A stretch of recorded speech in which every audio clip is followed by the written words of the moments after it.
Welcome to episode 25 of Our College, Your Voices. I'm your host, Kara Monroe. Before we dive into today's topic, just a quick reminder that we still have a little bit of time left for you to leave us a voicemail with a question or a shout out to a colleague for our special spring break episode. Remember, you can leave us a voicemail at 317-572-5049.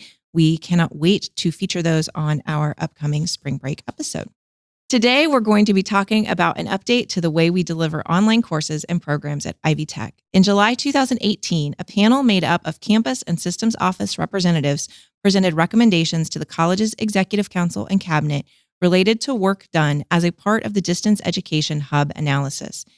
The executive council and cabinet endorsed the team's recommendations, agreeing that in order to improve student success and the effectiveness of Ivy Tech's online course delivery, a wider team of people needed to do further study of online courses and make recommendations for how to proceed.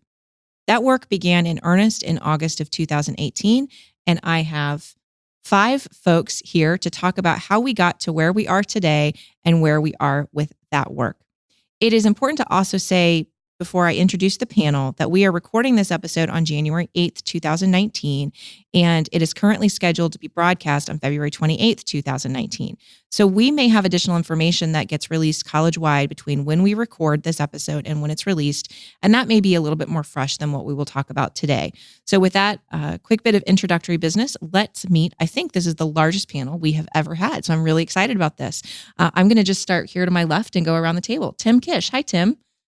Hi, Kara. My name is Tim Kish. I'm a data strategist here at Ivy Tech, and my role on the OAU team is to be the data representative, to bring the data to the table that will help us to make informed and wise decisions as we go through this process to evaluate how we implement these new ideas. Excellent. Thanks, Tim. And Stephanie Amos. Hey, Steph. Good morning. My name is Stephanie Amos. I'm the Executive Director of Finance for the Bloomington, Columbus, and Lawrenceburg campuses. My role is I am leading a subcommittee group to review the financial impact the OAU may have on the financial impact for the new structure. And Steph, you were a part of the original hub analysis team as well, correct? Correct. Yeah, very good. Welcome. Kristen Moreland. Hi, Kristen. Hi, Kara. My name's Kristen Moreland. I'm the Vice President for Change Management and Strategic Initiatives here at the college out of the President's Office. And my role on the OAU project is really guidance and oversight, facilitation, and moving the project through the entire cycle. So kind of a coordinator, if you will, of all these large-scale system-wide projects. Excellent. Welcome, Kristen. Hi, Sarah. Sarah Prophet. Hi, Kara. I'm Sarah Prophet, Director of Instructional Design Services at the college. And my role for the OAU is to represent the online course development team. Excellent. Welcome, Sarah. And Matthew Pittman. Hi, Matthew. We call you out at the end of every episode. This is the first time we're going to get to hear your voice. Welcome. Yes, good morning. As you said, my name is Matthew Pittman. I'm the Executive Director of the Center for Instructional Technology. In terms of this project, I was with Stephanie of the original team that came forward with the hub recommendations in July of last year. But for the phase we're in now, I'm the staffing team lead. Very good. Welcome, Matthew. And I just want to say before we dive into the questions, we have a lot of faculty members who are engaged in work around the online academic unit. And this podcast, actually, this is how quick sometimes we turn these around. We had a steering committee meeting on January 3rd. Today is January 8th, and we decided at that steering committee to do a podcast episode as soon as we could to get some of this information out. We couldn't get faculty in here that quickly to do that. So that to the faculty that were in that room, we made the commitment. We'll do an episode just with faculty as well in the as quickly as we can get that arranged. So you will hear from them in another episode. What is the structure of the online academic unit team, and really its teams, and who is involved in that work? Okay. This is Kristen. I'll take that one since that's my main role in this project. So we structure, when we have large system-wide projects like the OAU, we structure it so that campuses and systems office are really equally represented in that. So we have a large team of people that are in a steering committee, including faculty, staff, and administrative people from the college. And then we have, Kara, how many subcommittees 11. At this point? 11 subcommittees, and Steph mentioned that she is in charge of one of those. So we have 11 subcommittees, and they meet on a biweekly or monthly basis, depending on their topic. And then we bring them back together to do presentations to the larger steering committee. And that was the meeting Kara mentioned we just did on January 3rd. So what we do then is have each subcommittee present, and then we facilitate feedback using pieces of Simplex, which I know has been talked about on this podcast previously. So we take bits and pieces of the way we facilitate Simplex, use that to move forward, and then we have outcomes and action items from those meetings, and then we work on that in the next month, and then we come back together as a steering committee. Our hope is that we will have all of the recommendations complete from all 11 subcommittees by June of 2019. Okay. Each of you chair one of those subcommittees, one of the 11 subcommittees. Can you talk about a little bit about what happens in your subcommittee meetings? I can start with that. This is Stephanie. We just had a subcommittee meeting yesterday, so it's very fresh in my mind. So what we did is we took the work that was done at the steering committee last week and the presentations that were made, particularly from the finance perspective. We're very interested in the staffing committee and what happens in that committee. But we look at how we can implement some of those recommendations from a finance perspective. We learned yesterday in our subcommittee that there are a lot of banner-related IT issues that, from a revenue standpoint, that we are going to have to work through that might take some additional time that we hadn't originally thought of. So we just kind of run through all those different scenarios in our head and then create some action items with the group. And by the next steering committee meeting in February, hope to have some of those things worked out for the steering committee group. And Stephanie, you mentioned the sort of interplay between your team and like the staffing team. How do the teams interact? I mean, they're not in silos. We talk about in the steering committee, lots of things, but I know you all are interacting with each other. Can you talk a little bit about what that looks like for your teams? Right. So we decided yesterday we probably need to add or discuss with someone from HR that's on this staffing committee already, because we had a lot of questions around the contract process and things of that nature. So we're going to reach out to whoever the HR representative is on that subcommittee and discuss those things with them. Yeah, and I can say from like a larger perspective, the team leads all meet on a somewhat regular basis so that we can talk about what each team is doing and where we need to have these interaction points between teams. And we have one-off meetings between, different teams as well. I've met many times with Tim, and I've had many data questions and had to meet with him, and he was very instrumental in the work that we started with. And I've also met a lot with Sarah and her team for course development, because so much of this overlaps between what we're doing, and we need to make sure we're all on the same page. So I was just going to say it's instrumental for us as team leads to have an opportunity to collaborate in a sense that, like Matthew mentioned, a lot of what we do is overlapping in terms of the efforts. We have a really unique opportunity here. So in order to really make sure we do things in the right way from the beginning, it's been important for all of us to be on the same page. So all of the team leads kind of keeping everybody in check has been really helpful. And then at the same time, Steph mentioned the action items for each of our subcommittees have been helpful too, to keep people accountable. So I think that communication loop there has been really beneficial, at least for my team, and I know for all of the leads as well. Does the work that is being done with the online academic unit, does it impact all of the distance education courses at the college? So I'd be happy to take that question. This is Matthew. It does not affect all distance education courses. One of the things that we really had to make a big distinction about when we presented our recommendations in July was Ivy Tech, we tend to use online and distance education synonymously, but if we look at our own policy, they're not the same term. So we found that we had to really be very clear that when we were talking about the OAU, we were primarily talking about online courses. So those that with the instructional method of I and banner. And it only impacts those ones. So when we talk about efficiency of delivery of distance education and course development and that sort of thing, we're really referring to courses with that I designation. It will have some carryover effect to other distance education pieces as we look at some of the support structures for online, because that will benefit all students, which we think is great. It's a good benefit of this approach. But when we talk about the courses that would be part of this in programs, it's primarily those with I designations. Excellent. Very good. And I think that carryover benefit, the professional development too, probably has a big possibility to have a lot of carryover benefit as well. Information on the alpha implementation for fall 2019 has been distributed. And so we're purposefully not calling this a pilot. We know that we're doing it. So this is really a phase 1 implementation or an alpha. And we'll put a copy of that alpha implementation guide in the show notes. Can you guys talk to the audience a little bit more about why are we starting it in fall of 2019 and what are we doing? So I can take that question as well, or at least start. Your fellow panelists are going to help you out. I know they will. Great. So the Alpha implementation we're looking at for fall is going to include some programs, including the MPro and Library Technical Assistant programs, as well as some of the programs from the School of IT, and as well as some general education courses that are currently associated with a program called ICAP. So those courses will likely move to the OAU model starting with fall of 19. And we picked fall of 19 as it's a good place to start. It gives us enough time to get through our formal recommendations, as Kristen said earlier, in June, and give us an opportunity to start with a small set of programs and courses to vet whether the approach we're making works really well. How can we tweak it for the beta or the second phase of alpha or whatever the next piece is, but without overloading or leaping completely into the deep end of the pool. So. This is Kristen. It's really important to me that we get a solid project plan around Alpha. I don't want us to try to do something and not do it well. It will be done well.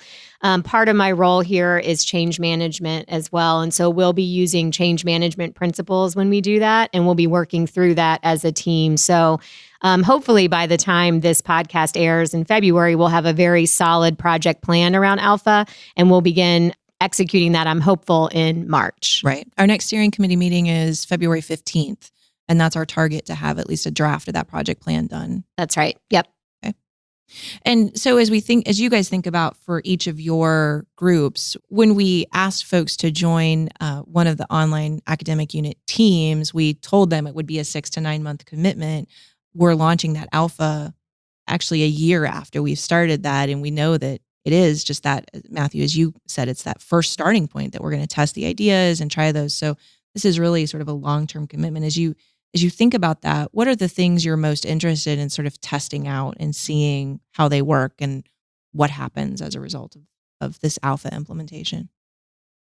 From a data team standpoint, we've talked a lot about that in terms of what we can look at all of our rear-facing data and look at how things have performed in the past and make informed decisions about how they'll perform in the future, but without actually executing on the idea that the fall alpha is going to give us a chance to actually review some of the recommendations that people are making based on that data with more data and see if those recommendations held water like we expected them to. We want to make sure that our decision making is always backed with real information and not just gut feel. We want to take that positive information we can get from our vast infrastructure of data here at the college and make that into a real resource and a powerful resource for us.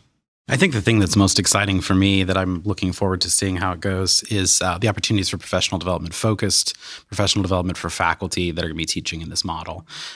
We don't have all the plans in place yet, but we really are looking forward to doing some targeted professional development with faculty that would like to do that, that'll be teaching in the OAU model for fall and getting to meet with them perhaps in person. I think that's the hope, and really help them reach that next level in online teaching and learn from each other, because we have so many great faculty that are good, excellent online faculty members, and learning from them as well would be great opportunities. So that's what I'm excited about.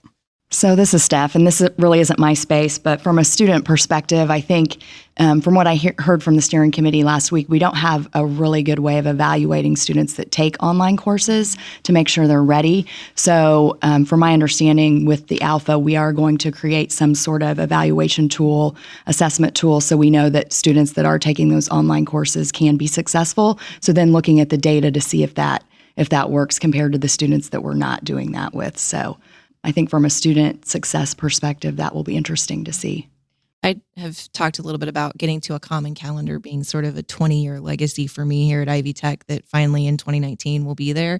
That's another one that's we've wanted something like that for students for such a long time. And to finally be at the point where we know that that's the right thing to do is so exciting for me. I'm glad you brought that one up, Stephanie.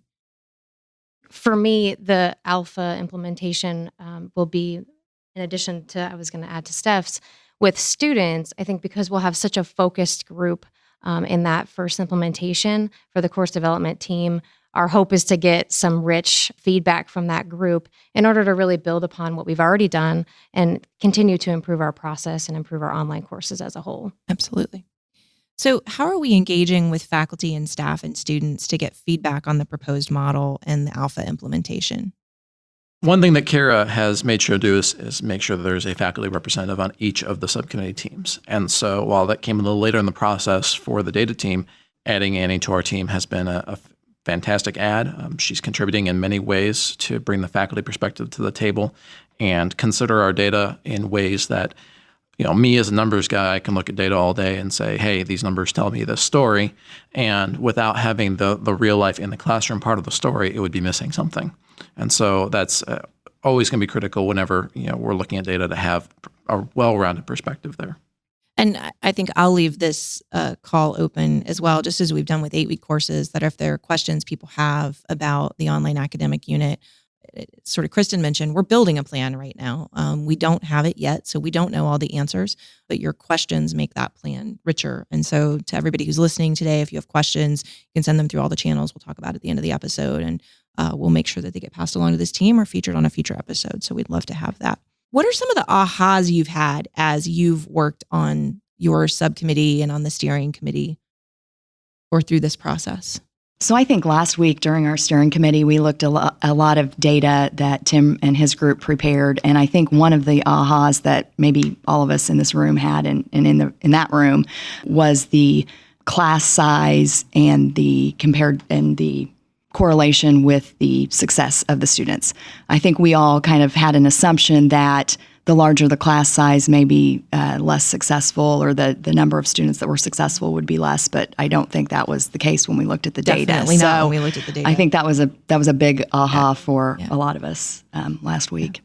I have learned how good Tim is at manipulating Tableau on the fly too, to show us, to answer any random question we have from the data set he's got pulled.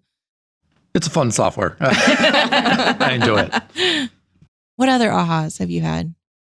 I think one of the big ahas that just came from just the initial cursory study of some of the online information was just to see the consistency with which online is growing as a percentage of Ivy Tech's business, so to speak. The course load, the student load, the number of students, every single category shows a consistent ongoing increase, which maybe somebody would look at that and say it's not shocking, but it is a persistent and it is a significant factor as we go forward to make sure that we're doing online education the right way. And so it's really good that this is coming at this time. Mm-hmm.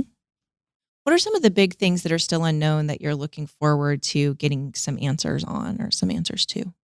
Well, from a financial perspective, I will put my finance hat back on.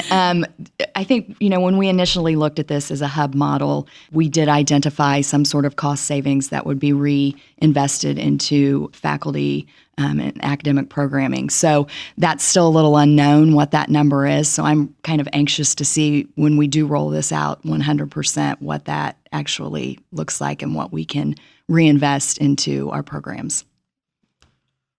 Yeah, and I really want to see the end result of that investment, because there is a performance gap from traditional education to online education that's consistent across the industry, that it's always more difficult when you have a student completely outside the classroom to keep them kind of going at the same rate. And so I really believe that we have an opportunity with this investment into faculty success and into faculty development and really helping them to grow. To close that gap and to see how much we can close that by is something I'm very excited to see. I think from the staffing perspective, and I won't say this is completely unknown because we've done a lot of work to understand this problem, but we're not quite at a final recommendation, is around how we will load these courses for faculty. And we've done a lot of work around that, had great feedback in working with all 19 campuses to understand how this would impact faculty loading at those campuses. We're still working through the details for all the different types of classes that we have and range of sections that are offered. So I'm really interested to see how that might work out, but we're excited about the opportunity to really make sure that these classes are taught by the most effective online instructors at the college. What institutions or other best practices are you most encouraged by? That's something that every single team was sort of charged to look at to begin with.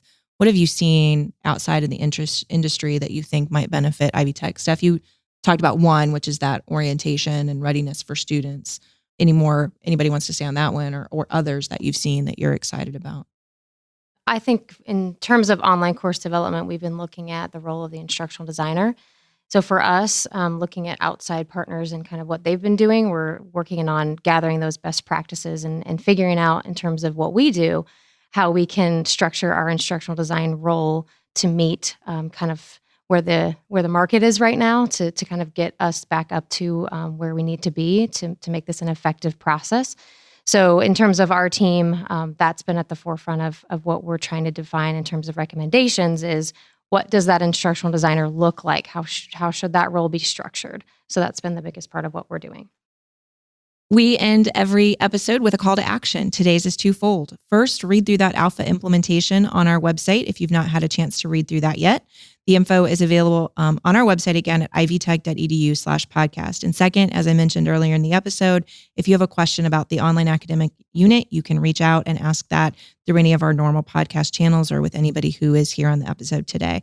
It will help inform later episode updates on this topic as well as our project plan as we are building that. I want to thank the members of today, our largest panel ever. I'm going to go around the table so I don't forget anybody. Tim Kish. Tim, thank you again for being with us. Stephanie Amos. Steph. Kristen Moreland, Sarah Prophet, and Matthew Pittman. I am your host, Kara Monroe. You can connect with me on Twitter at KNMTweets. Our executive producer is Ann Valentine. Ann is on Twitter at IndyPenny. You can reach us by email at ourcollegeyourvoices@ivtech.edu. Leave us a voicemail at 317-572-5049. Our website is ivtech.edu/podcast. It is maintained by Tracy Allen. Production assistance for this and every episode is provided by Becky Campbell, Sarah DeWitt, and the Ivy Tech Community College marketing team. And our podcast concept is by Matthew Pittman, who you got to hear from today. Thanks again, Matthew. Theme music, recording, and post-production services, as always, provided by the incredible Jen Ease at the Brassy Broadcasting Company. And we will see you next time on Our College, Your Voices.